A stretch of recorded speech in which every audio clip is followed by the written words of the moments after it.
Assalamualaikum warahmatullahi wabarakatuh. Salam, Om Swastiastu, Namo Buddhaya, salam kebajikan, salam sejahtera untuk kita semua. Izin perkenalkan diri. Perkenalkan, nama saya Lipren Aprinando dari Prodi Akuntansi kelas pagi. Di sini saya akan mempresentasikan tentang tugas saya dengan tema pengaruh finansial target, capital intensity dan leverage terhadap penghindaran pajak. Studi pada perusahaan manufaktur subsektor food and beverage yang terdaftar di BI pada tahun 2019 sampai 2022. Di sini tentang latar belakang. Pajak merupakan pungutan negara terhadap orang pribadi maupun badan yang bersifat wajib. Dan beban pajak yang tinggi mendorong banyaknya perusahaan yang berusaha melakukan manajemen agar pajak yang dibayarkan lebih sedikit. Dan di sini pun ada rumusan masalah. Dan poin pertama tentang rumusan masalah, apakah financial target yang diporsikan dengan return on asset atau ROA berpengaruh secara parsial terhadap penghindaran pajak? Dan poin kedua, apakah intensity aset capital intensity berpengaruh secara parsial terhadap penghindaran pajak? Dan yang ketiga, tentang apakah kemampuan utang ataupun leverage berpengaruh secara terhadap penghindaran pajak? Dan rumus keempat, apakah finansial target, kapasitas, intensity, dan leverage berpengaruh secara simultan terhadap penghindaran pajak? Nah, di sini pun ada tujuan penelitian. Apa sih tujuan penelitian itu dalam metode tersebut? Nah, untuk mengetahui pengaruh finansial target yang diporsikan dengan return on asset ataupun ROA terhadap penghindaran pajak yang dilakukan perusahaan food beverage yang terdaftar pada Bursa Efek Indonesia. Apakah intensity aset tetap ataupun capital intensity berpengaruh secara parsial terhadap penghindaran pajak? Nah, dalam poin ketiga ini, tujuan yang diinginkan dicapai dan dilakukan penelitian menjawab bagian rumusan masalah. Dan yang keempat, apakah finansial target, capital intensity, dan leverage berpengaruh secara simultan terhadap penghindaran pajak? Nah, di sini pun ada tentang objek penelitian. Bagaimana rumus masalah yang di atas, maka tujuan yang diinginkan dicapai dalam penelitian ini. Untuk mengetahui pengaruh finansial target yang diporsikan dengan return on asset ataupun ROA terhadap penghindaran pajak yang dilakukan perusahaan food and beverage yang terdaftar pada Bursa Efek Indonesia. Nah, di sini pun ada manfaat penelitian. Poin pertama, objek ke-1 itu kontribusi teoritis dan objek kedua itu kontribusi praktis. Nah, dari landasan tersebut nih tentang bab 2 dengan landasan teori. Jadi finansial target itu dalam menjalankan kinerja manajer perusahaan dituntut untuk melakukan performa terbaik sehingga dapat mencapai target keuangan yang telah direncanakan. Nah, adapun perbandingan laba terhadap jumlah aktiva ataupun return on asset yang dimana disebut namanya ROA, itu kinerja ataupun alat ukur yang dioperasionalkan ataupun banyak digunakan untuk menunjukkan beberapa efisiensi.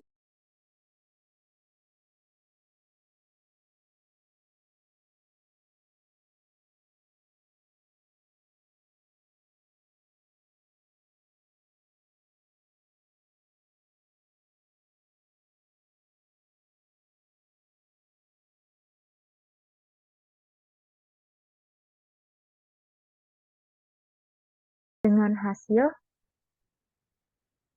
yang pertama menunjukkan bahwa secara parsial likuiditas berpengaruh positif dan signifikan terhadap kinerja keuangan, profitabilitas berpengaruh positif dan signifikan terhadap kinerja keuangan, rasio aktivitas berpengaruh positif dan signifikan terhadap kinerja keuangan.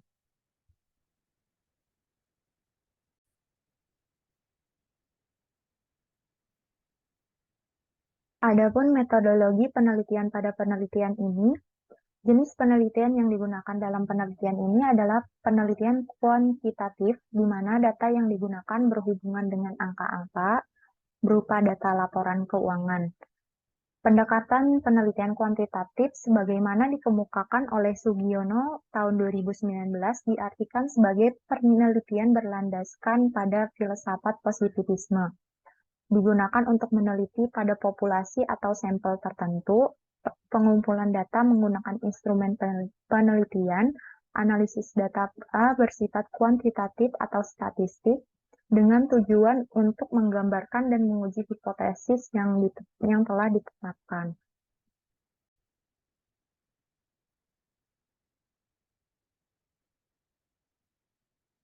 Populasi pada penelitian ini ialah seluruh perusahaan subsektor properti dan real estate yang terdapat di Bursa Efek Indonesia BI pada tahun 2018-2021.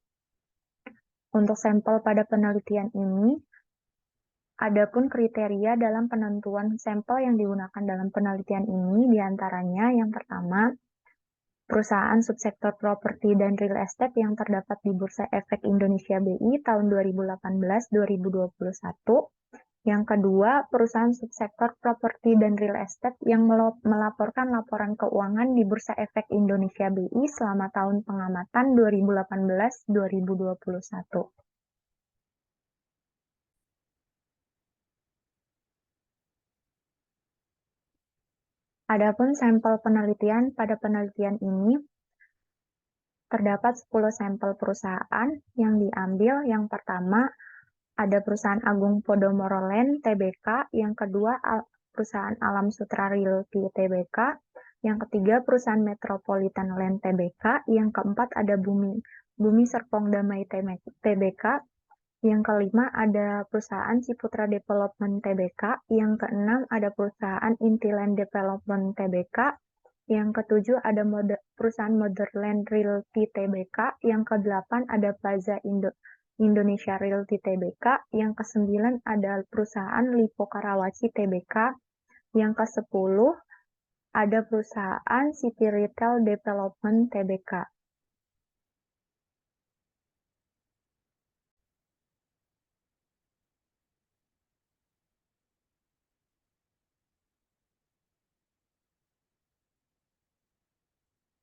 Adapun jenis data yang digunakan pada penelitian ini adalah penelitian kuantitatif.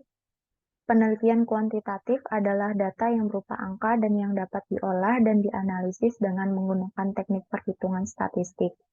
Adapun sumber data dari penelitian ini menggunakan data sekunder. Untuk metode pengumpulan data pada penelitian ini, yang pertama studi dokumentasi diambil dari annual report perusahaan subsektor properti real estate yang terdapat di Bursa Efek Indonesia BI tahun 2018-2020.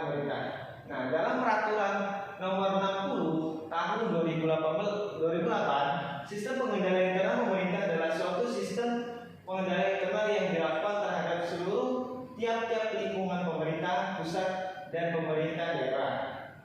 Nah, kemudian menurut para ahlinya nih, menurut Hasanah dan Fauzi, sistem pengendalian internal adalah proses yang integral pada tindakan dan kegiatan yang dilakukan secara terus-menerus oleh pemimpin dan seluruh pegawai untuk memberi keyakinan memadai atas tercapainya tujuan organisasi melalui kegiatan yang efektif dan efisien, keandalan pelaporan keuangan, pengamatan aset negara, dan ketaatan peraturan perundang-undangan.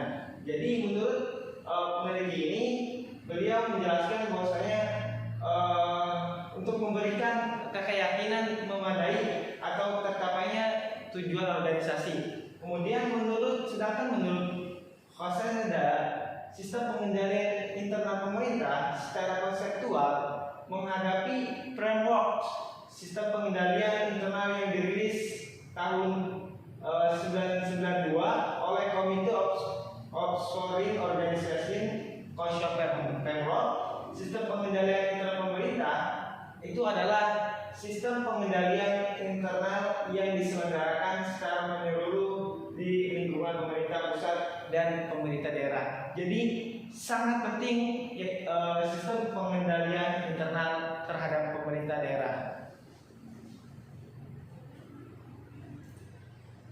Nah, kemudian ada tinjauan empiris. Nah, di sini ada peneliti.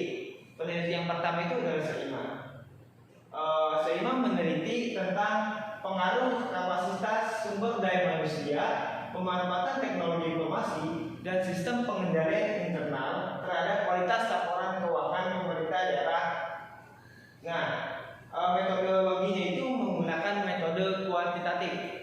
Nah, hasil dari penelitian ini, beliau menyatakan hasil dari penelitian ini menunjukkan bahwa variabel kapasitas SDM, pemanfaatan teknologi informasi, dan pengendalian internal pemerintah yaitu berpengaruh nih positif terhadap signifikan terhadap laporan keuangan. Ya, jadi benar-benar berpengaruh ya ketiga variabel ini terhadap laporan keuangan Kabupaten Tangerang. Kemudian peneliti kedua yaitu I Gusti Ngurah Siwangbu di Giranti Berawan Yasa dan Dewa Noman Badera. Beliau meneliti tentang komitmen organisasi sebagai pemoderasi pengaruh kompetensi SDM dan sistem pengendalian internal pada kualitas laporan keuangan pemerintah daerah. Nah, metodologi itu menggunakan metode kuantitatif. Nah, hasil penelitian ini menunjukkan bahwa kompetensi sumber daya manusia tidak berpengaruh pada kualitas laporan keuangan pemerintah daerah, sedangkan sistem pengendalian internal berpengaruh positif terhadap kualitas laporan keuangan pemerintah daerah. Jadi ada yang menyatakan berpengaruh dan ada yang tidak menyatakan berpengaruh.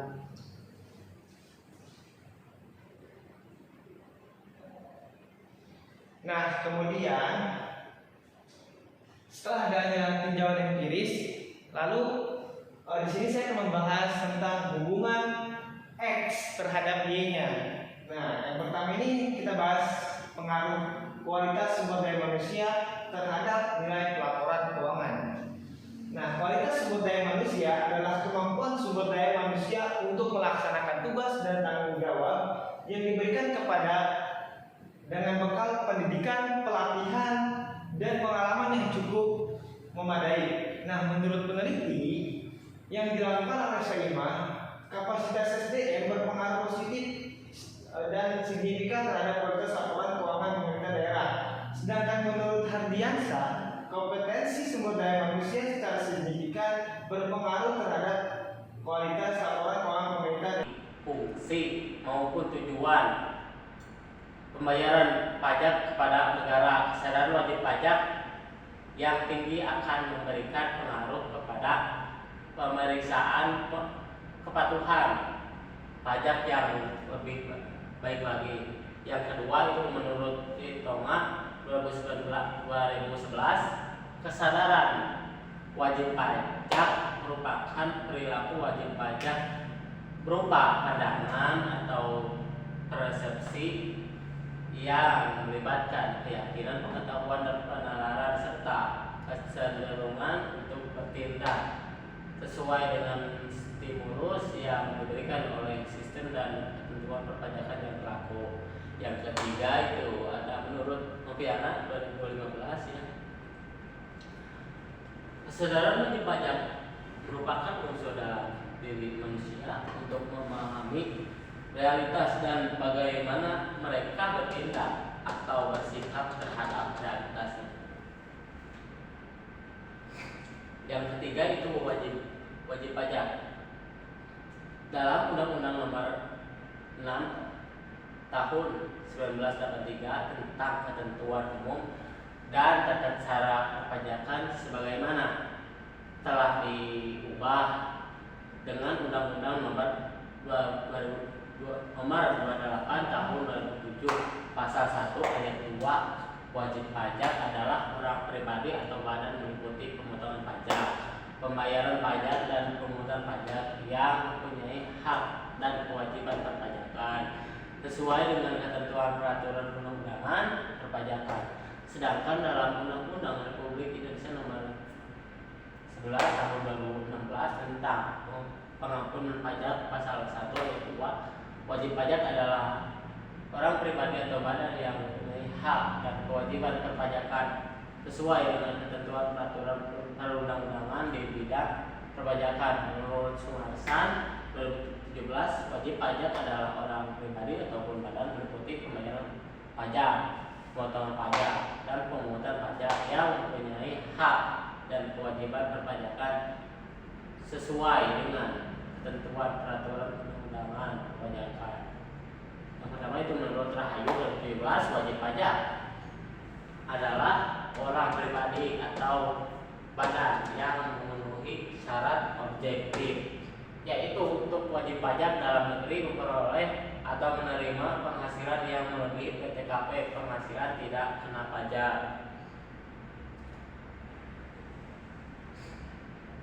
Dan jika wajib pajak luar negeri menerima penghasilan dari sumber-sumber yang ada di Indonesia yang tidak batas minimumnya PTKP menurut Hari 2016 adalah wajib pajak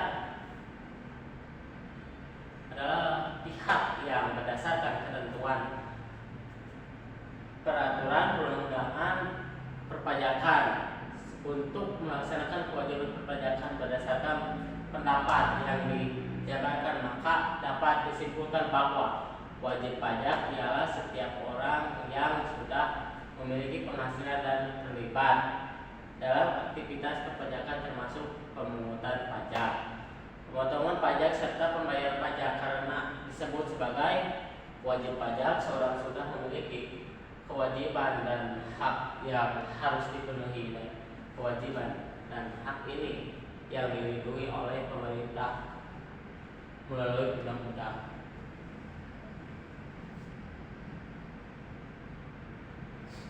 Yang selanjutnya itu ya 4, wajib pajak orang pribadi. Wajib pajak orang pribadi atau WPOP ketika telah menerima atau memperoleh penghasilan yang bersumber dari Indonesia dan melalui badan usaha tetap di Indonesia berdasarkan tempat tinggalnya. Wajib pajak orang pribadi bagi menjadi dua, yaitu wajib pajak orang pribadi sebagai rata industri.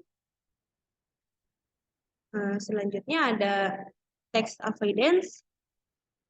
Nah, Zain 2003 mendefinisikan penghindaran pajak adalah proses pengendalian tindakan agar terhindar dari konsekuensi pengenaan pajak yang tidak dikehendaki. Nah, dalam penelitian ini saya mengambil proxy box tax difference atau BTD.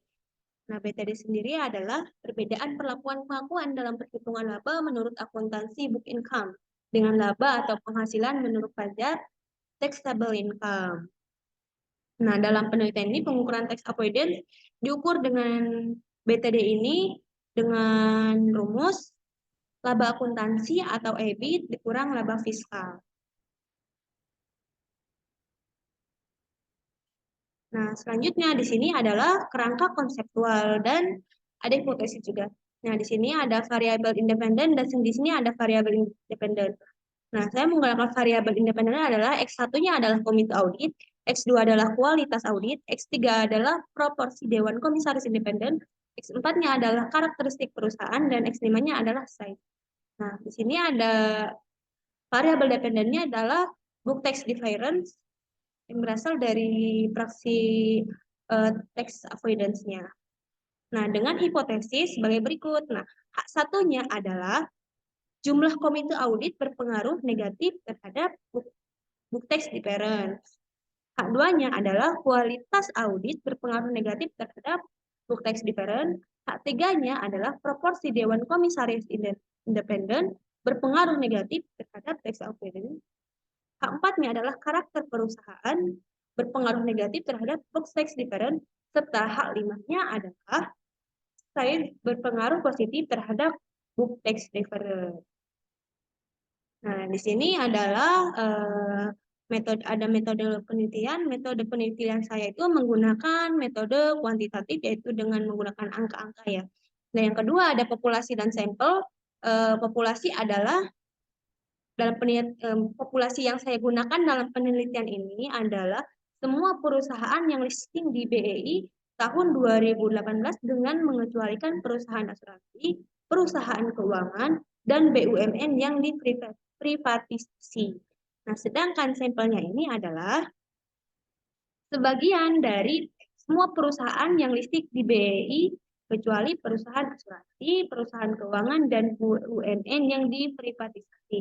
Namun, perusahaan yang tidak sesuai dengan kriteria yang ditetapkan oleh peneliti akan dikeluarkan dari sampel. Nah, selanjutnya adalah teknik pengambilan sampel. Nah, saya menggunakan teknik purposive sampling. Dengan kata lain, pemilihan sampling berdasarkan pertimbangan dan kriteria yang ditetapkan peneliti. Nah, dengan kata lain, pemilihan sampel berdasarkan pertimbangan dan kriteria.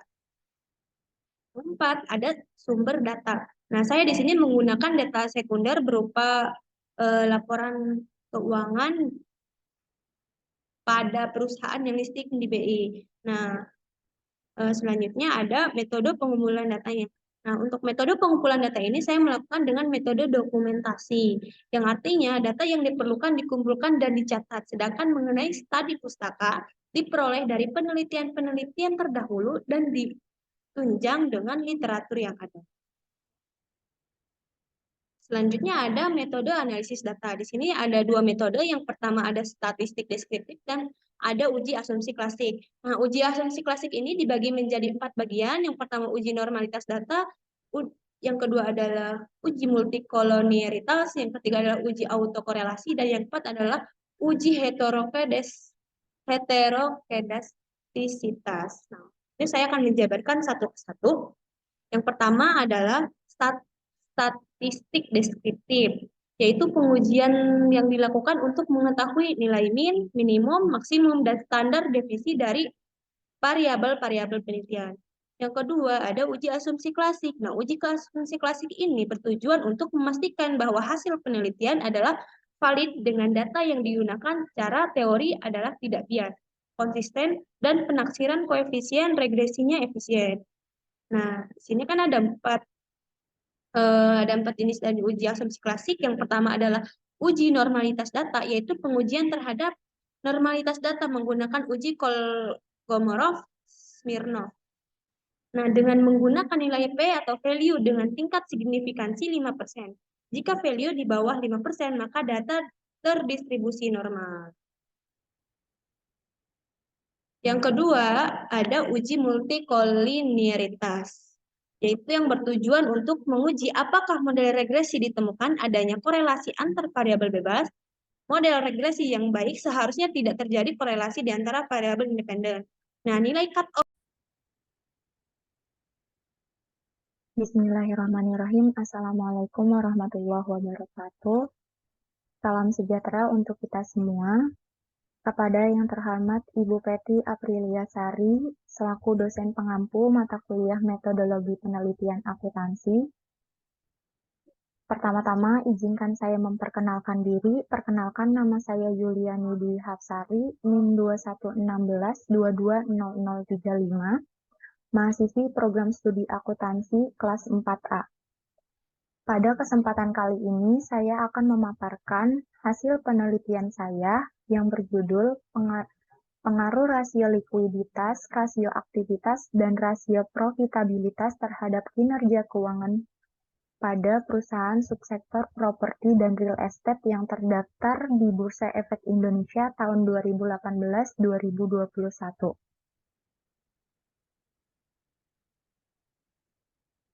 Adapun latar belakang dari penelitian ini, menurut artikel resmi Databox yang dikutip dari Badan Pusat Statistik BPS pada tahun 2021, seperti yang tertera pada gambar 1.1, produk domestik bruto PDB sektor real estate atas dasar harga berlaku ADHB mencapai 468,22 triliun pada 2021, nilai tersebut porsinya mencapai 2,76% terhadap PDB nasional yang mencapai 16,97 kuadriliun.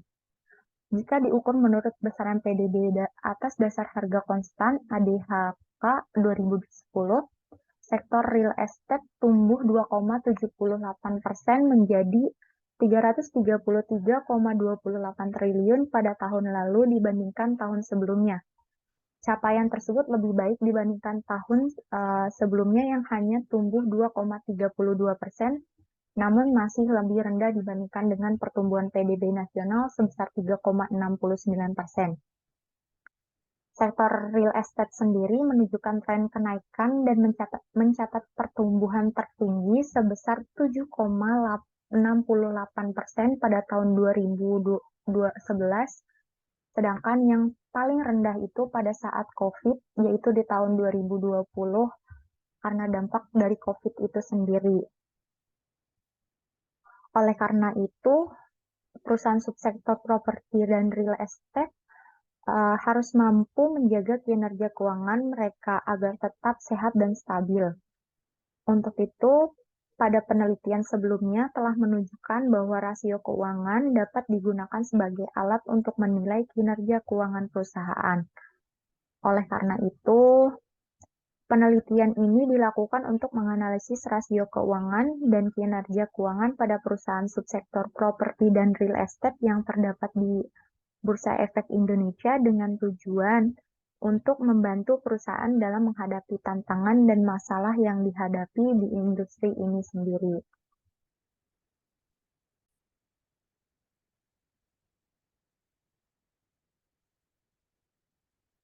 Adapun batasan masalah dari penelitian ini yang pertama, perusahaan yang tergolong subsektor properti dan real estate di Bursa Efek Indonesia atau BI.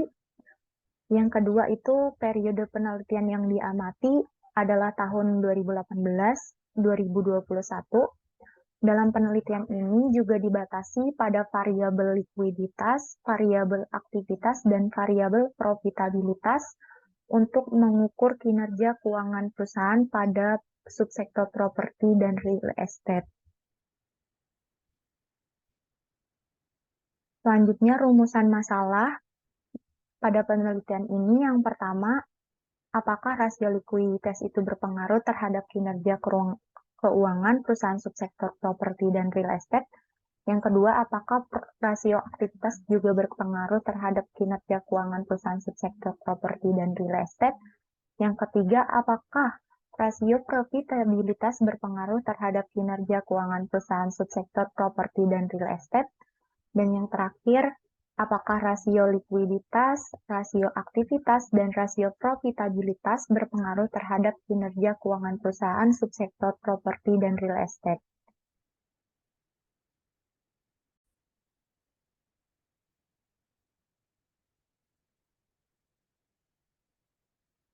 Adapun tujuan penelitian ini, yang pertama untuk mengetahui hasil analisis rasio likuiditas itu tersendiri terhadap kinerja keuangan perusahaan subsektor properti dan real estate. Yang kedua, untuk mengetahui hasil analisis rasio aktivitas terhadap kinerja keuangan perusahaan subsektor dan real estate. Yang ketiga, untuk mengetahui hasil analisis rasio profitabilitas terhadap kinerja keuangan perusahaan subsektor properti dan real estate. Dan yang terakhir, untuk mengetahui hasil rasio likuiditas, rasio aktivitas, dan rasio profitabilitas berpengaruh terhadap kinerja keuangan perusahaan subsektor properti dan real estate. Assalamualaikum warahmatullahi wabarakatuh. Salam sejahtera untuk kita semua. Salam Om Swastiastu, nama budaya, salam kebajikan. Yang terhormat kepada Ibu dosen pengampu mata kuliah metode penelitian akuntansi, yaitu Ibu Peti Aprilinsari SEM ATA. Dan perkenalkan, nama saya Muhammad Alfiansa, saya prodi akuntansi semester 4. Sebelumnya saya ingin mempresentasikan hasil metode penelitian saya, yaitu tentang strategi mengolah data intensifikasi pemungutan dan pelayanan fiskus terhadap wajib pajak dalam pelaksanaan pajak bumi dan bangunan di Badan Pendapatan Daerah 2019-2022. Sebagai negara berkembang, Indonesia memiliki fungsi dalam mengusahakan kesejahteraan dan kemampuan rakyat. Agar dapat mewujudkan hal tersebut, segala potensi dan sumber daya yang ada harus dialokasikan secara efektif dan efisiensi secara terus-menerus disebut dengan pembangunan nasional. Dalam mewujudkan pembangunan nasional bukan hanya menjadi tanggung jawab dari pemerintah pusat saja, tetapi pemerintahan daerah juga memiliki peran yang sama untuk keberhasilan tersebut. Hal ini terlihat pada pemerintahan pusat melalui otonomi kepada pemerintahan daerah untuk mengelola daerahnya sendiri. Ada beberapa identifikasi masalah yang saya ingin sampaikan. Berdasarkan latar belakang yang telah ditemukan, maka dapat diidentifikasikan masalah sebagai berikut. Yang pertama, masih belum tercapainya target penerimaan pajak bumi dan bangunan pada Kabupaten Tangerang. Yang kedua, menurunnya angka pada presentasi menerimanya pajak bumi dan bangunan dari tahun ke tahun yang ada di Kabupaten Tangerang. Terus yang ketiga, minim dan kurangnya pelayanan Fiskus terhadap kepatuhan wajib pajak bumi dan bangunan.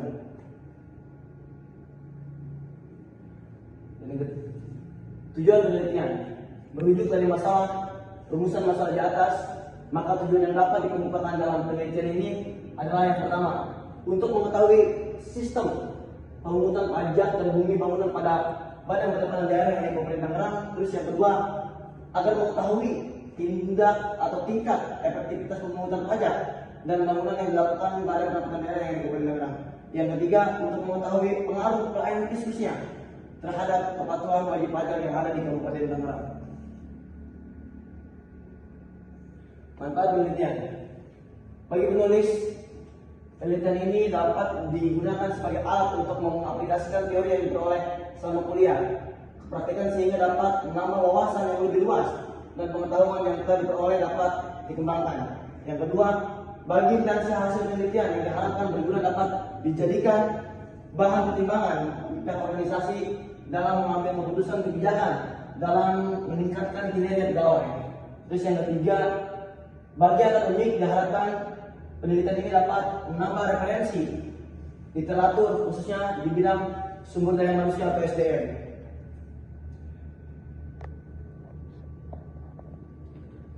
Landasan teori.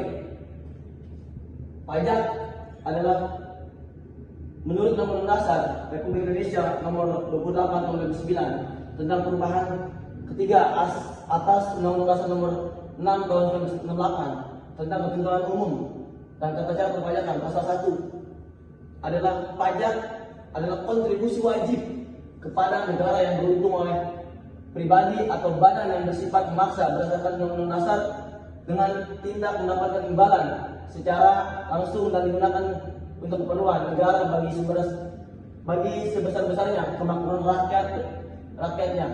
Dikemukakan oleh Rahmat Sumitro, yaitu pajak adalah iuran rakyat kepada kas negara. Fungsi pajak. Ada dua fungsi pajak yang perlu kita tahu. Yang pertama, fungsi pajak menurut ITL 2010 terbagi atas dua, yaitu sebagai fungsi budgetir atau penerimaan, pajak sebagai sumber dana bagi pemerintah untuk membiayai pengeluarannya dan untuk bisa menghasilkan pembangunan. Terus yang kedua adalah fungsi reguler atau mengatur, pajak sebagai alat untuk mengatur atau melaksanakan kebijakan pemerintah dalam bidang sosial dan ekonomi.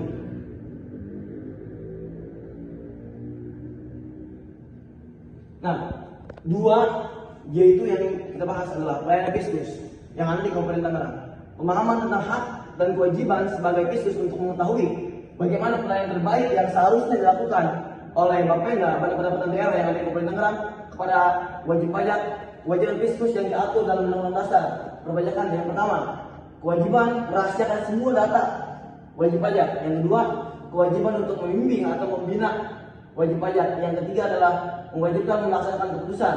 Yang keempat, mewajibkan menerbitkan surat terapan pajak sementara itu terdapat pada hak Fiskus yang diatur dalam Undang-Undang Perpajakan.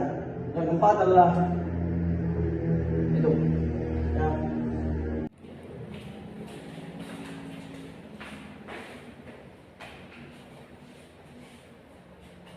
Assalamualaikum warahmatullahi wabarakatuh. Perkenalkan, nama saya Rizky Nur Amelia.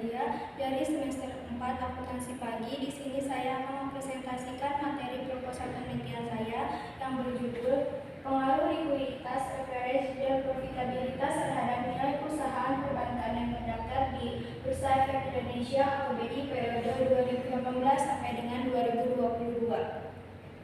Presentasi saya ini diajukan sebagai salah satu syarat untuk memperoleh nilai mata kuliah metodologi penelitian dengan dosen pengampu Bu Peti Apriliana Sari, STMAK. Baik, selanjutnya langsung saja pada materi. Bab 1. Latar belakang. Nilai perusahaan memiliki posisi yang sangat penting bagi perusahaan karena dengan peningkatan nilai perusahaan akan diikuti dengan peningkatan harga saham yang mencerminkan peningkatan kemakmuran pemegang saham. Bagi seorang manajer, nilai perusahaan merupakan tolak ukur atas prestasi kerja yang telah dicapainya. Bagi seorang investor, peningkatan nilai perusahaan akan membuat investor tersebut tertarik untuk berinvestasi di perusahaan. Bank merupakan perusahaan yang bergerak dalam usaha jasa, yang mana kepercayaan masyarakat yang sangat besar dalam menjaga kelangsungan hidupnya. Sebagai lembaga kepercayaan, bank dalam operasinya lebih banyak menggunakan dana dari masyarakat dibandingkan dengan modal sendiri dari pemilik atau pemegang saham. Oleh karena itu, pengelola bank dituntut untuk dapat menjaga keseimbangan antara pemeliharaan likuiditas yang cukup dengan pencapaian rentabilitas yang wajar serta penanaman modal yang memadai.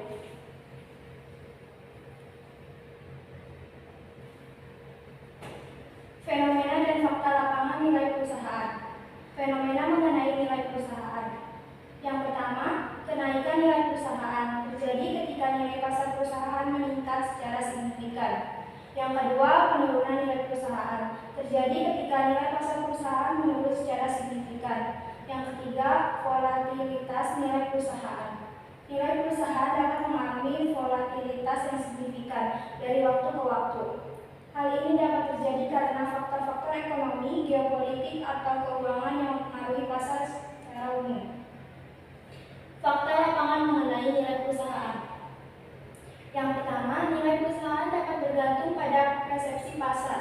Persepsi pasar terhadap prospektif perusahaan dapat memiliki dampak besar pada nilai perusahaan. Yang kedua, nilai perusahaan dapat berubah seiring berjalannya waktu.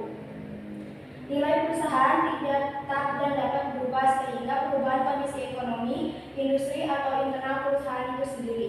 Yang ketiga, faktor-faktor internal dapat mempengaruhi nilai perusahaan, seperti kinerja keuangan perusahaan, strategi bisnis, manajemen risiko, reputasi, dan keunggulan kompetitif.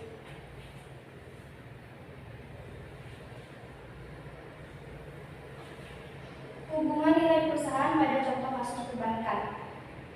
Di sini ada dua contoh kasus perbankan. Yang pertama, kasus pemalsuan bilet deposito Bank BRI.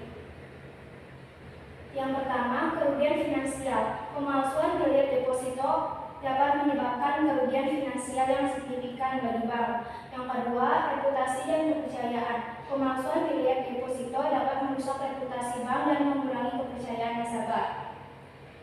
Yang ketiga, kewajiban hukum. Jika bank tidak dapat membuktikan keaslian bilet deposito atau kecukupan dana yang dipalsukan, bank dapat memiliki kewajiban hukum untuk mengganti dana yang hilang kepada nasabah yang terdampak. Yang keempat, biaya penyelidikan dan pemulihan. Setelah terjadinya pemalsuan bilet deposito, bank harus mengeluarkan biaya untuk menyelidiki kasus tersebut, untuk memulihkan dana yang hilang dan meningkatkan sistem keamanan.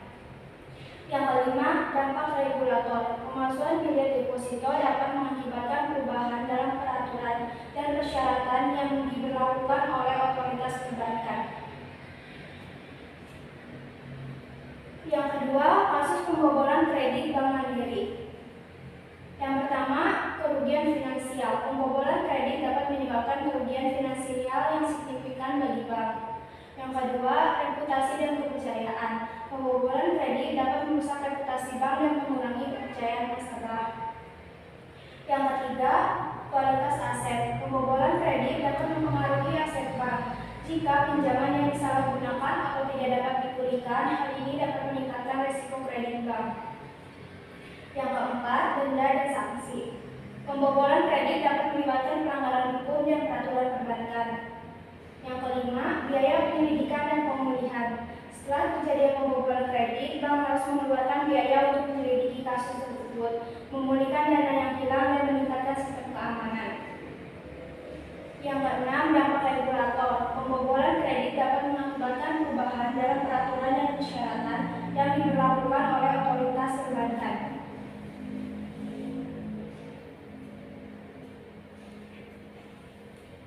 Hubungan variabel Y dependen terhadap variabel X independen. Yang pertama, pengaruh likuiditas terhadap nilai perusahaan. Likuiditas berpengaruh positif dan signifikan terhadap nilai perusahaan. Likuiditas yang tinggi dapat menimbulkan risiko biaya yang rendah. Apabila dana perusahaan dapat digunakan dengan baik, sehingga investor akan melihat sebagai sinyal positif. Yang kedua, pengaruh leverage terhadap nilai perusahaan. Leverage berpengaruh positif dan signifikan terhadap nilai perusahaan. Semakin besar suatu perusahaan menggunakan pendanaan yang diperoleh dari hutang, maka semakin tinggi juga efektivitas perusahaan tersebut dalam menghasilkan laba. Yang ketiga, pengaruh profitabilitas terhadap nilai perusahaan. Profitabilitas berpengaruh positif dan signifikan terhadap nilai perusahaan. Semakin tinggi profitabilitas yang dihasilkan oleh perusahaan, maka akan memberikan indikasi perspektif baik pada perusahaan, sehingga dapat memicu investor untuk ikut serta meningkatkan permintaan sahamnya. Dengan meningkatnya permintaan saham, maka akan menyebabkan meningkatnya nilai perusahaan. Let's GRP.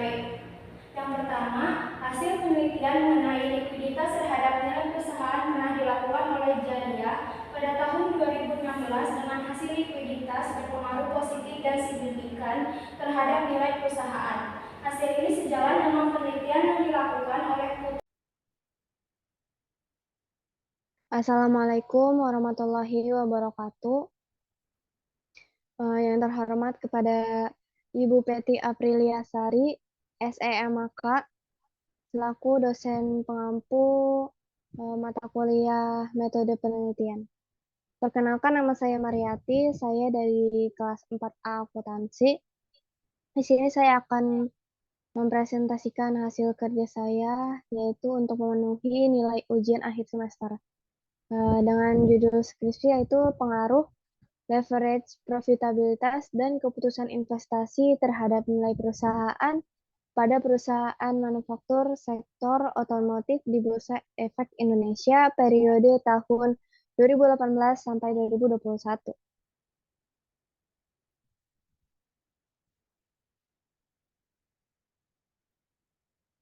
Di sini ada latar belakang, yaitu perusahaan otomotif di Indonesia menjadi salah satu perusahaan yang diperhitungkan para investor dalam maupun luar negeri untuk menanam modal, sehingga perusahaan mampu memberikan kontribusi yang besar terhadap pertumbuhan ekonomi dan lapangan kerja. Salah satu tujuan perusahaan yang lainnya adalah memaksimumkan kemakmuran pemegang saham. Peningkatan kemakmuran pemegang saham dapat dicapai melalui peningkatan nilai perusahaan. Semakin tinggi nilai perusahaan, maka semakin sejahtera para pemegang saham.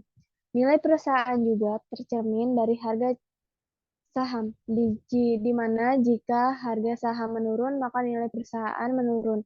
Sehingga hal ini berdampak pada penurunan kemakmuran pemegang saham dan sebaliknya, apabila semakin tinggi harga saham, maka nilai perusahaan juga semakin tinggi, sehingga semakin besar kemakmuran yang akan diterima oleh pemegang saham. Faktor lain yang dapat mempengaruhi nilai perusahaan adalah leverage, profitabilitas, dan keputusan investasi sebagai variabel bebas. Di sini ada rumusan masalah. Berdasarkan uraian latar belakang, maka yang menjadi rumusan masalah dalam penelitian ini adalah pengaruh leverage, profitabilitas, dan keputusan investasi terhadap nilai perusahaan pada perusahaan manufaktur sektor otomotif di Bursa Efek Indonesia periode tahun 2018 sampai 2021. Di sini ada tujuan penelitian, yaitu yang pertama untuk menguji dan menganalisis pengaruh leverage, profitabilitas, keputusan investasi terhadap nilai perusahaan pada perusahaan manufaktur sektor otomotif yang terdapat di Bursa Efek Indonesia periode 2018 sampai 2021. Yang kedua, untuk menguji dan menganalisis secara simultan pengaruh leverage, profitabilitas, dan keputusan investasi terhadap nilai perusahaan pada perusahaan manufaktur sektor otomotif yang terdapat di Bursa Efek Indonesia periode 2018 sampai 2021. Di sini ada fenomena dan fakta lapangan nilai perusahaan. Yang pertama itu ada fenomena tentang nilai perusahaan. Perkembangan teknologi dapat memiliki dampak signifikan terhadap nilai perusahaan. Perusahaan yang berhasil mengadopsi teknologi baru atau yang menghasilkan inovasi berpotensi tinggi dapat mengalami kenaikan nilai yang signifikan, sementara perusahaan yang gagal beradaptasi dengan perubahan teknologi dapat mengalami penurunan nilai. Ada juga nilai perusahaan seringkali mengalami fluktuasi karena berbagai faktor seperti kondisi ekonomi, sentimen investor, berita dan peristiwa penting, serta perkembangan industri. Fluktuasi ini dapat menyebabkan nilai pasar perusahaan naik atau turun dengan cepat dalam jangka waktu yang relatif singkat. Yang ketiga itu perubahan dalam peraturan dan regulasi pemerintah dapat berdampak pada nilai perusahaan. Misalnya, kebijakan pajak yang menguntungkan atau hukum yang membatasi kegiatan bisnis dapat mempengaruhi nilai perusahaan. Di sini juga ada fakta lapangan tentang nilai perusahaan. Yang pertama itu sentimen pasar dan spekulasi. Faktor psikologis dan sentimen pasar juga dapat mempengaruhi nilai perusahaan. Spekulasi tren investasi dan persepsi pasar terhadap suatu sektor atau industri dapat memicu perubahan nilai perusahaan. Yang kedua itu tingkat likuiditas saham. Tingkat likuiditas saham suatu perusahaan dapat mempengaruhi nilai perusahaan. Saham yang mudah diperdagangkan dan liquid cenderung memiliki nilai perusahaan yang lebih tinggi. Nilai perusahaan juga dipengaruhi oleh faktor di pasar dan persaingan di industri tertentu. Permintaan pasar, kekuatan pesaing, tingkat persaingan, dan tren industri dapat mempengaruhi persepsi investor terhadap nilai perusahaan. Di sini ada hubungan nilai perusahaan pada contoh kasus otomotif. Yang pertama itu kasus recall massal pada Toyota. Pada tahun 2009-2010, Toyota menghadapi serangkaian recall massal yang melibatkan jutaan kendaraan di seluruh dunia. Recall ini terkait dengan masalah pedal gas yang terjepit atau macet yang dapat menyebabkan hilangnya kendali atas kendaraan. Kasus ini sangat mengganggu dan merugikan Toyota, baik dari segi finansial maupun reputasi merek. Toyota harus mengeluarkan biaya yang besar untuk memperbaiki kendaraan yang bermasalah dan melakukan upaya pemulihan citra untuk memperoleh kembali kepercayaan konsumen. Yang kedua itu kasusnya serangan cyber pada Honda. Pada tahun 2020, Honda menjadi korban serangan cyber yang mengganggu operasi perusahaan mereka. Serangan ini menyebabkan gangguan pada sistem komputer dan produksi di beberapa fasilitas mereka di seluruh dunia. Honda terpaksa menghentikan produksi sementara untuk mengatasi. Oke, selamat siang. Assalamualaikum warahmatullahi wabarakatuh. Salam, Om Swastiastu, Namo Buddhaya, dan salam kebajikan. Oke, kali ini saya akan mempresentasikan hasil penelitian saya yang berjudul Pengaruh Pendapatan Marketplace dan E-commerce, Definisi E-commerce di dalam Sistem Pasar dalam Dunia Modern dan Reliabilitasnya Masa Kini. Saya akan mempresentasikan satu persatu hasil penelitian saya.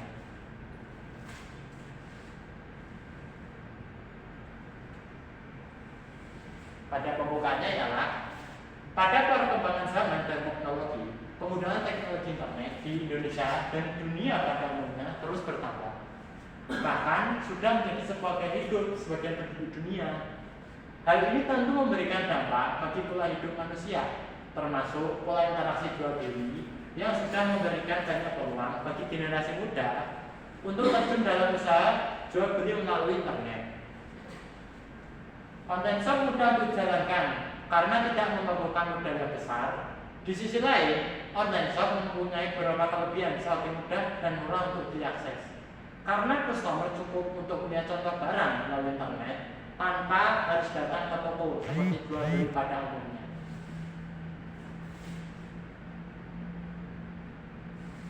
Selanjutnya ialah perdagangan elektronik yang disebut juga e-commerce adalah penggunaan jaringan komunikasi dan komputer untuk melakukan proses bisnis. Pandangan populer dari e-commerce adalah penggunaan internet dan komputer dengan browser web untuk membeli dan menjual produk. Nah, dengan menggunakan internet, beberapa perusahaan menawarkan kemudahan karena para pelanggan dapat membeli barang tanpa harus ke toko. Penggunaan e-commerce seperti contoh oleh Shopee telah menciptakan suatu cara di mana perusahaan dapat mencapai pasar target yang jauh lebih besar dan luas dibandingkan hanya membuka toko buku di berbagai lokasi. Dan perusahaan mampu menawarkan harga yang lebih murah dengan menjual barang-barang tertentu. Dengan menggunakan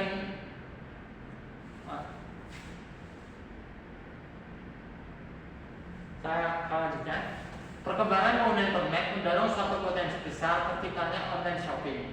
Menurut data setiap tahunnya terjadi peningkatan signifikan pemakai dan pelanggan internet berikut sebagai resmi dan internet world. Saya ambil ini datanya di tahun 2022. Nomor 1 di Darussalam pengguna internetnya adalah 318.900 dan persentase atau penetrasinya adalah 78%.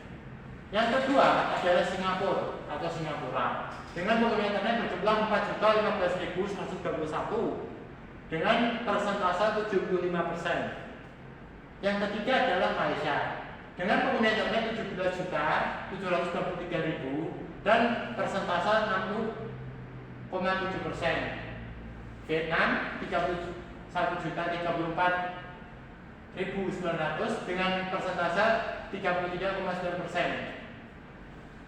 Filipina pengguna internetnya berjumlah 33.600.000 dan persentase adalah 32,4%.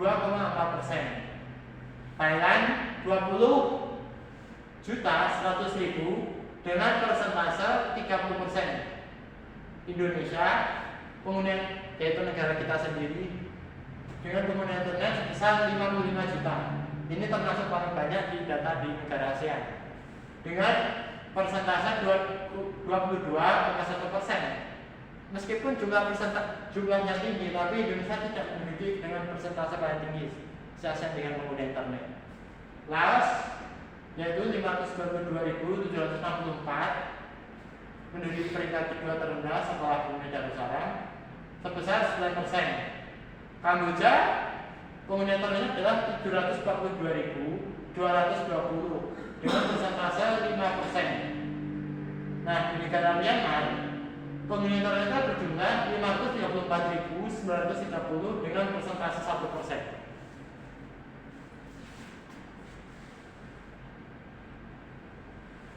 Dari tabel di atas menunjukkan bahwa pengguna internet di kawasan Asia terbanyak adalah Brunei Darussalam sebesar 78%.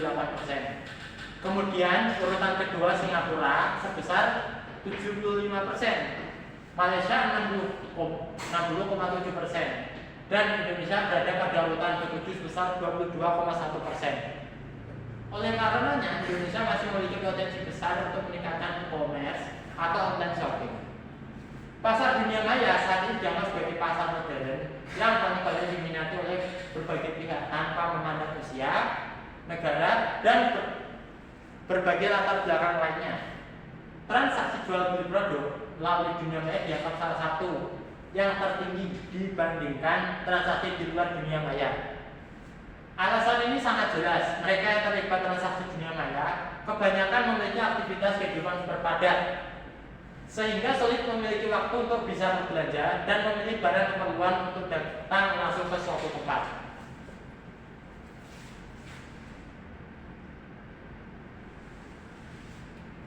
Dan landasan teori adalah konsep adalah online shopping.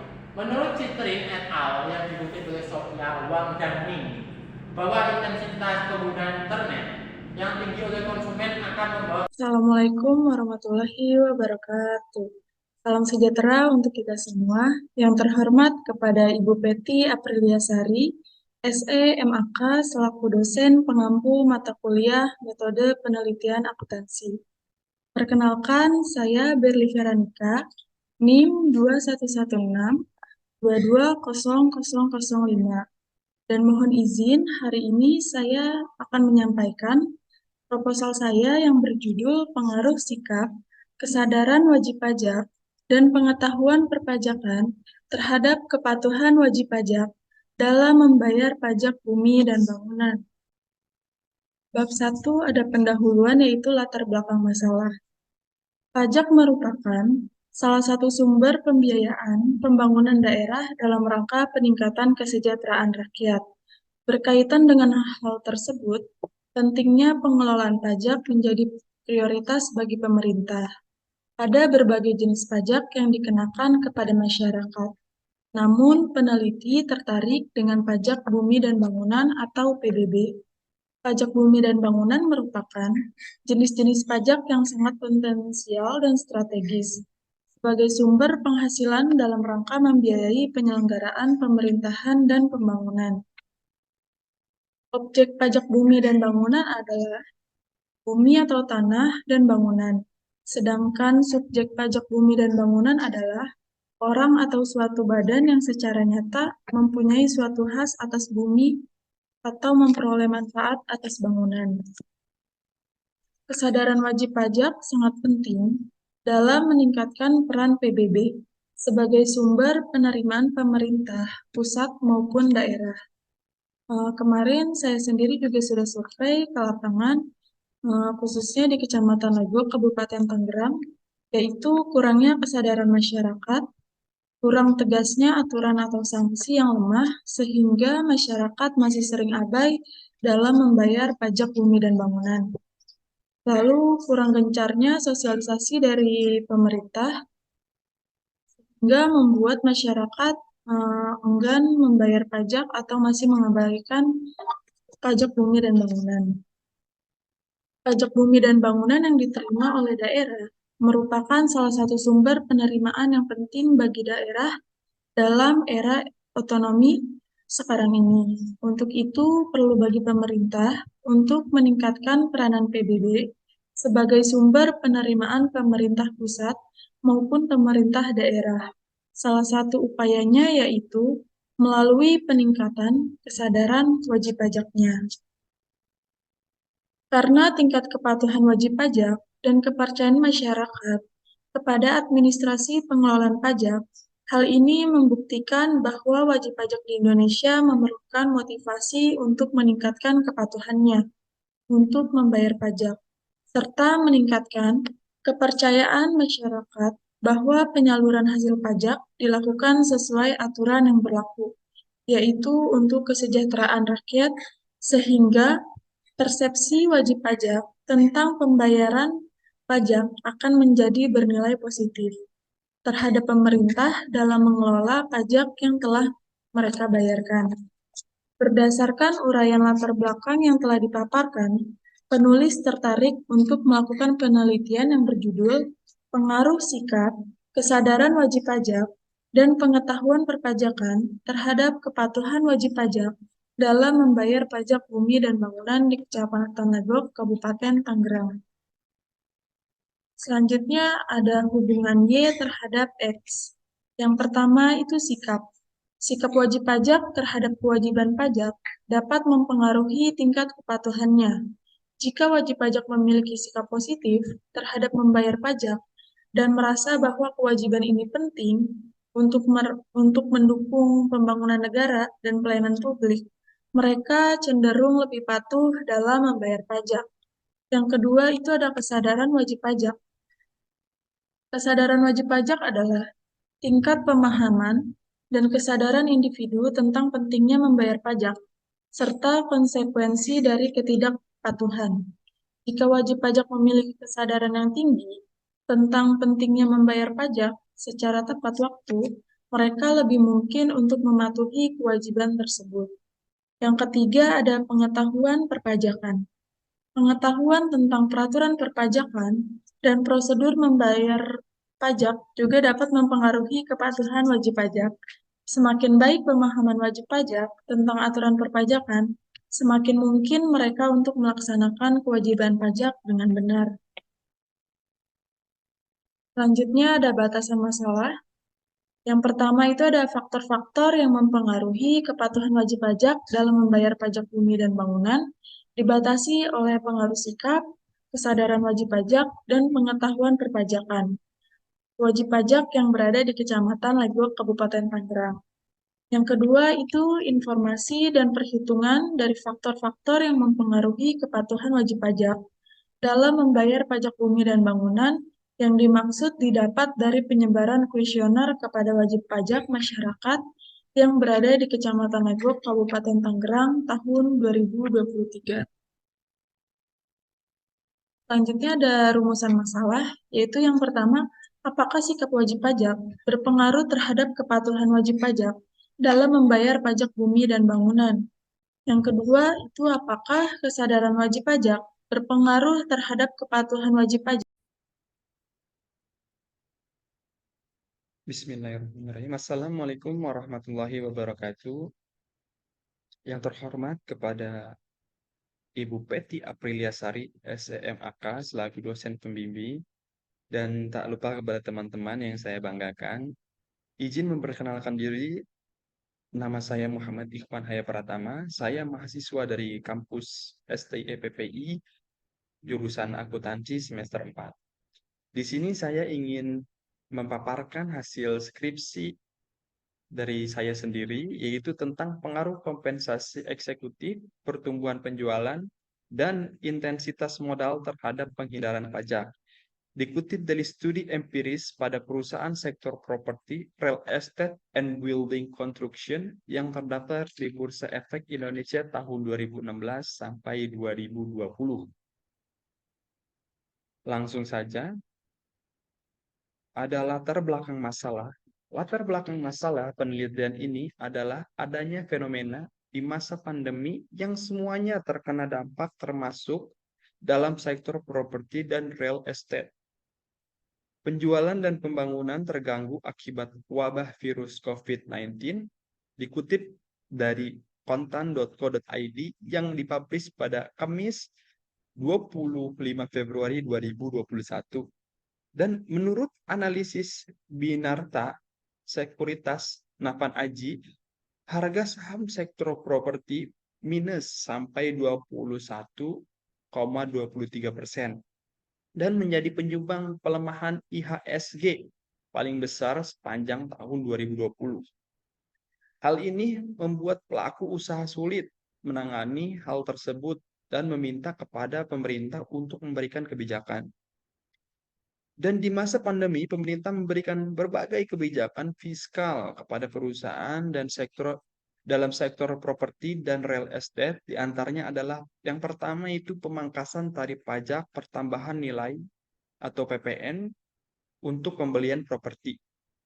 Yang kedua yaitu DP rumah 0%. Yang ketiga itu pelonggaran syarat orang asing bisa membeli apartemen sepanjang syarat imigrasinya itu lengkap. Yaitu ada syaratnya yaitu ada visa, paspor, dan izin tinggal yang dikeluarkan oleh pemerintah. Dan di sini pun ada realisasi penerimaan negara tahun 2016 sampai 2020 dalam triliun rupiah. PNBP yang diterima tahun 2016 yaitu 14,4% dan pajaknya 1.284,7%. Di 2017, PNBP-nya mengalami peningkatan yaitu 18,5% dan pajaknya juga sama yaitu 1.343,5%. Dan di 2018, PNBP-nya mengalami penurunan yaitu menjadi 14,3% dan sedangkan pajaknya terus bertambah yaitu menjadi 1.618,1%. Di 2019, PNBP-nya kembali mengalami penurunan yaitu 10,6% dan pajaknya pun sama mengalami penurunan yaitu 546,1%. Dan di 2020 PNBP-nya jauh meningkat pesat yaitu dengan 30,1% dan pajaknya mengalami penurunan 1.285,1%.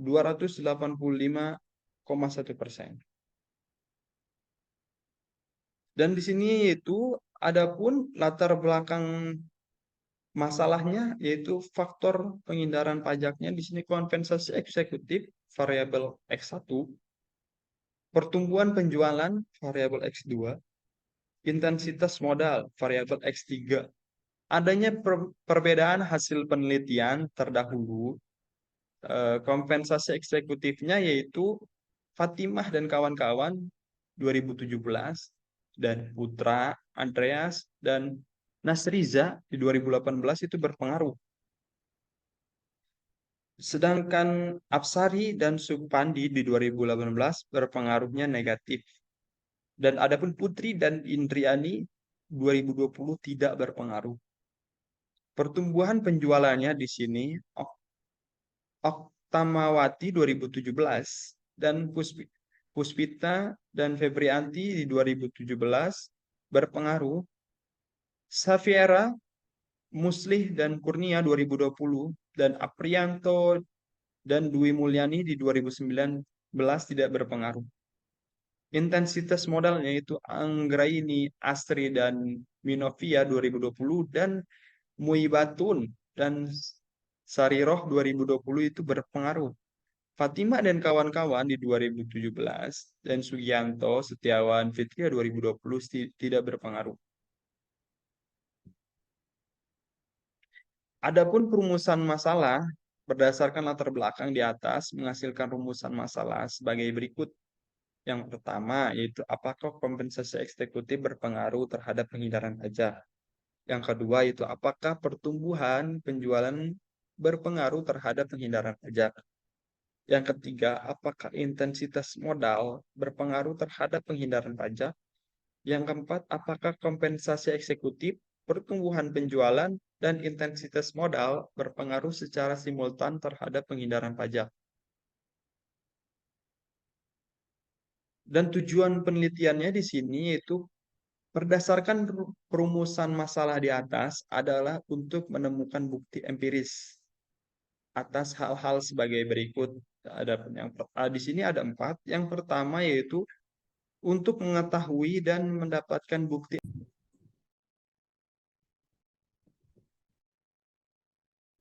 Assalamualaikum warahmatullahi wabarakatuh. Yang terhormat dosen pengampu yakni Bu Peti Aprilia Sari, STMAK. Perkenalkan, nama saya Almita Juniarti. Di sini saya akan mempresentasikan hasil skripsi saya mengenai pengaruh struktur kepemilikan leverage dan profitabilitas terhadap kebijakan dividen pada perusahaan makanan dan minuman yang terdaftar di Bursa Efek tahun 2019 sampai dengan 2022. Sini ada bab 1, pendahuluan, latar belakang masalah. Pertumbuhan perekonomian suatu negara tidak terlepas dari dunia investasi, yang tentunya berkaitan dengan perkembangan pasar modal negara tersebut. Salah satu jenis perusahaan yang menerbitkan saham di Bursa Efek Indonesia adalah untuk mendapatkan dana industri makanan dan minuman. Seiring dengan perkembangan zaman, maka semakin tinggi pula tingkat gaya hidup dan kebutuhan manusia yang semakin kompleks. Salah satunya seperti kebutuhan makanan dan minuman. Hal itu juga diikuti oleh tingginya permintaan masyarakat akan produksi makanan dan minuman. Sangatlah penting dan dibutuhkan masyarakat luas. Sehingga kecenderungan perusahaan makanan dan minuman untuk survive meskipun keadaan perekonomian sekarang ini tidak menentu. Dalam kebijakan dividen ditentukan jumlah alokasi laba yang dapat dibagikan kepada para pemegang saham dan alokasi yang dapat ditahan perusahaan. Selanjutnya ada batasan masalah. Yang pertama itu perusahaan yang menjadi objek penelitian ini adalah perusahaan yang bergerak di bidang makanan dan minuman di Bursa Efek Indonesia tahun 2019 sampai dengan 2022. Yang kedua ada perusahaan makanan dan minuman memiliki data yang lengkap dari laporan keuangan tahunan selama periode tahun penelitian tahun 2019 sampai dengan 2022. Yang selanjutnya ada penelitian ini menggunakan alat ukur kebijakan dividen diukur dengan kepemilikan manajerial, DER atau debt to equity ratio, dan profitabilitas, dan ROA atau return on asset. Yang selanjutnya ada perusahaan makanan dan minuman yang mendapat keuntungan atau laba positif pada waktu penelitian tahun 2019 sampai dengan 2022. Yang selanjutnya di sini ada rumusan masalah. Yang pertama, apakah kepemilikan manajerial berpengaruh secara parsial terhadap kebijakan dividen pada perusahaan makanan dan minuman? Yang kedua, apakah leverage berpengaruh secara parsial terhadap kebijakan dividen pada perusahaan makanan dan minuman? Yang ketiga, apakah ROA atau return on asset berpengaruh secara parsial terhadap kebijakan dividen pada perusahaan makanan dan minuman? Yang keempat, apakah kepemilikan manajerial, leverage, dan ROA atau return on asset berpengaruh secara simultan terhadap kebijakan dividen pada perusahaan makanan dan minuman? Yang selanjutnya ada tujuan penelitian, mengetahui pengaruh kepemilikan manajerial terhadap kebijakan dividen pada perusahaan makanan dan minuman yang terdaftar di Bursa Efek Indonesia tahun 2019 sampai dengan 2022. Yang kedua, mengetahui pengaruh leverage terhadap kebijakan dividen pada perusahaan makanan dan minuman yang terdaftar di Bursa Efek Indonesia tahun 2019 sampai dengan 2022. Selanjutnya ada mengetahui profitabilitas terhadap kebijakan dividen pada perusahaan makanan dan minuman yang terdaftar di Bursa Efek Indonesia tahun 2019 sampai dengan 2022. Yang selanjutnya adalah mengetahui pengaruh kepemilikan manajerial, leverage, dan profitabilitas terhadap kebijakan dividen pada perusahaan makanan dan minuman yang terdaftar di Bursa Efek Indonesia tahun 2019 sampai dengan 2022.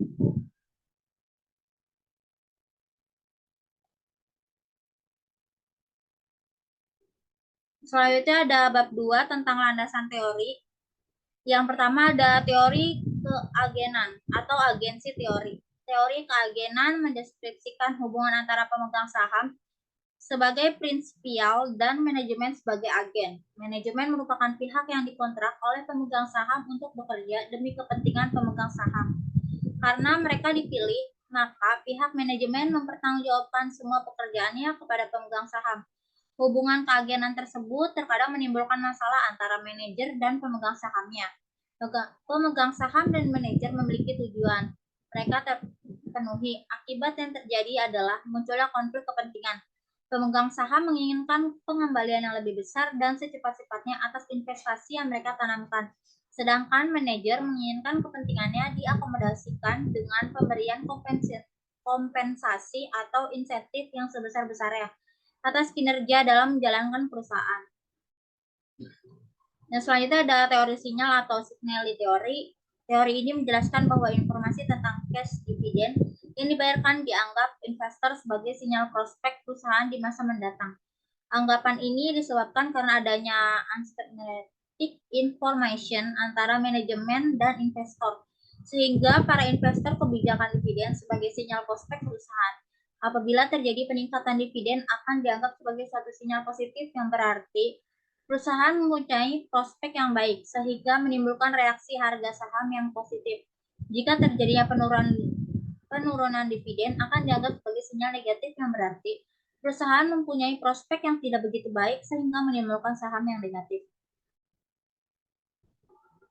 Selanjutnya ada laporan keuangan.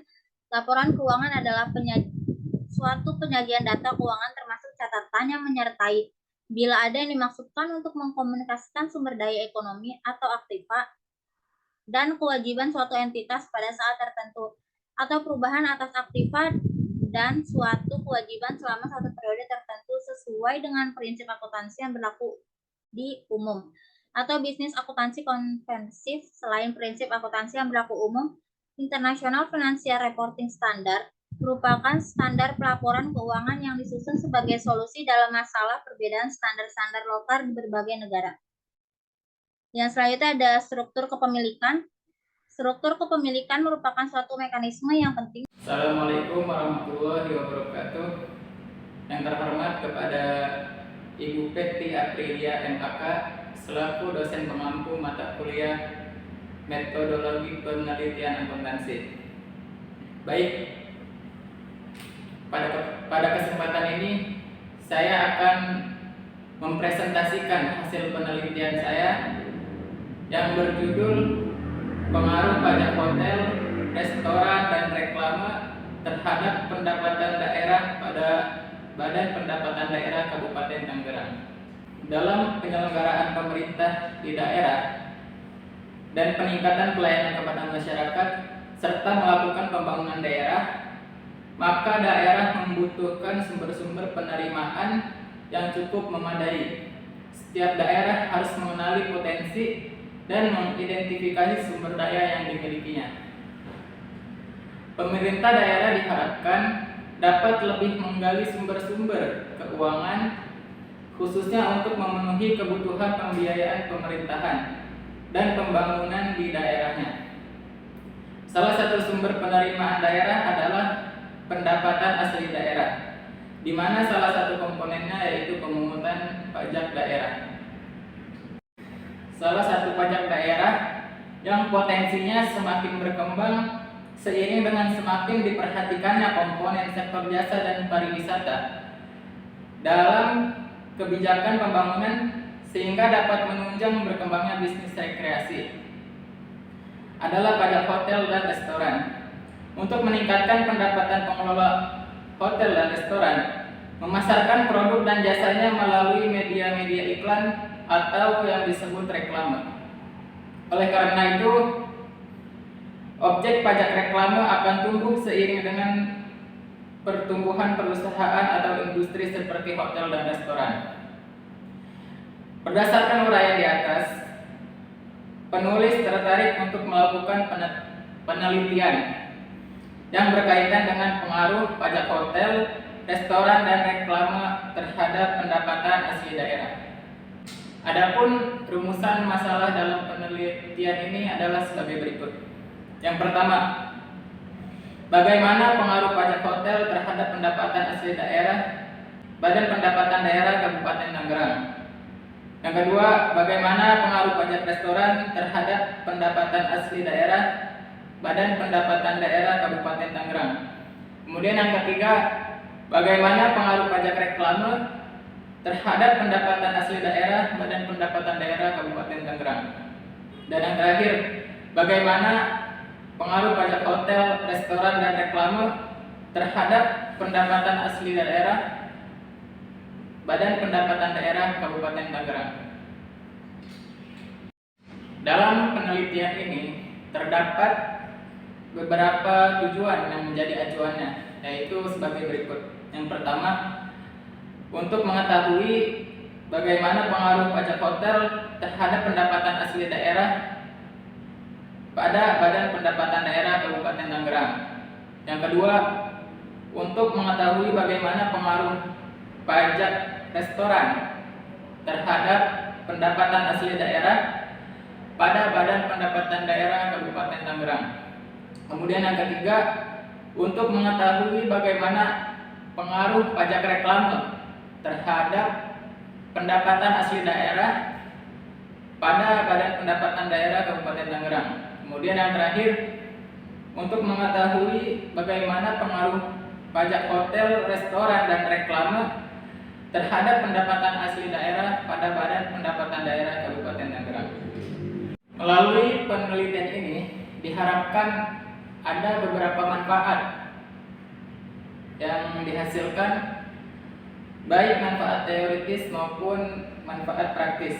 Yang pertama yang akan dibahas yaitu manfaat teoritis. Bagi penulis dan para pembaca, hasil penelitian ini diharapkan dapat menambah ilmu pengetahuan dan wawasan penulis maupun yang membaca hasil penelitian ini. Bagi civitas akademik, hasil penelitian ini diharapkan dapat digunakan oleh peneliti lain, baik mahasiswa Sekolah Tinggi Ilmu Ekonomi Putra Perdana Indonesia maupun mahasiswa dari kampus lainnya yang ingin mengulas masalah pajak dan retribusi daerah dengan objek penelitian yang sama. Kemudian ada manfaat praktis bagi pemerintah, yaitu diharapkan hasil penelitian ini dapat memberikan masukan bagi aparat Badan Pendapatan Daerah.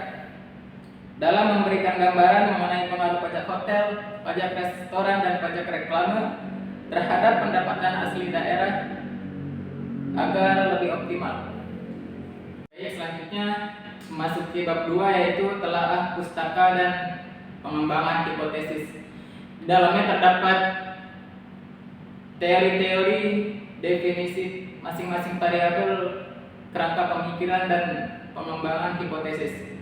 Yang pertama akan dibahas yaitu definisi pajak.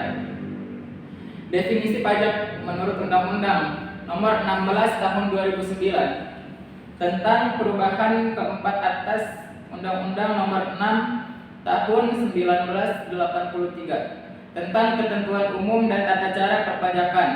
Pada pasal 1 ayat 1 berbunyi, pajak adalah kontribusi wajib kepada negara yang terhutang oleh orang pribadi atau badan yang bersifat memaksa berdasarkan undang-undang dengan tidak mendapatkan imbalan secara langsung dan digunakan untuk keperluan negara bagi sebesar-besarnya kemakmuran rakyat.